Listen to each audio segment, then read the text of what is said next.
Ma belle famille ne m'aime pas. Younous est un jeune homme d'une famille aisée qui fait la rencontre de Dienaba, une belle jeune femme modeste, lors du mariage de son cousin.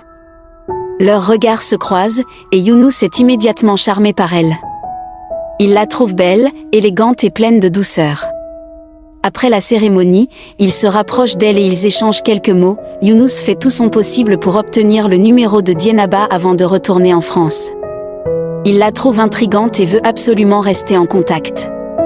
Ils échangent des messages pendant quelques mois. Dienaba, bien que modeste, est touchée par l'intérêt de Younous, mais elle hésite, pensant que leur différence sociale pourrait poser problème. Néanmoins, ils continuent de se parler. Après plusieurs mois d'échanges, Younous, sûr de ses sentiments, demande la main de Dienaba. Cependant, elle le trouve très pressé, et elle hésite, pensant qu'il est trop tôt pour prendre une telle décision, et, après quelques discussions, ils conviennent de se marier dans 4 mois, soit 1 an après leur première rencontre. Ils se promettent de se marier, et malgré certaines hésitations de Dienaba, elle accepte. Younous annonce à sa famille qu'il va épouser Dienaba.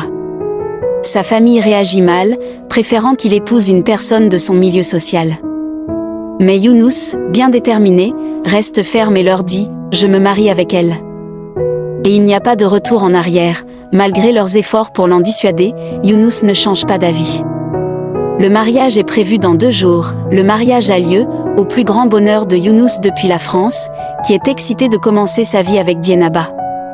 Mais cette dernière ne sait pas que sa famille n'est pas du tout favorable à l'union. Elle est plongée dans l'euphorie du jour, ignorant les tensions qui entourent cet événement. Dienaba et Younous sont officiellement mariés. Dienaba invite la belle famille à un yandou, un repas traditionnel, pour leur montrer son hospitalité et sa gratitude.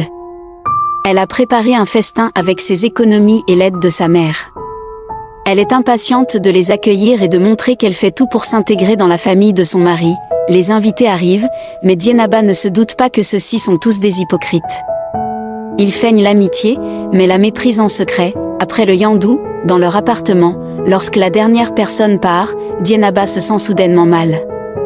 Elle souffre de maux de tête insupportables, comme si quelque chose de plus grave se passait.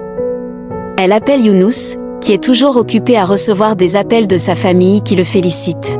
« Younous, babe, pourquoi tu ne m'as rien dit pour le yandou ? Je t'aurais aidé à tout financer. Tout le monde m'a appelé et m'a envoyé des photos. Ils étaient trop contents. J'ai la meilleure des épouses, mais Younous remarque que sa femme semble en train de pleurer. Elle lui explique qu'elle a une douleur intense à la tête et qu'elle ne comprend pas ce qui se passe. Younous, inquiet de l'autre côté, appelle sa sœur Alia pour qu'elle l'aide.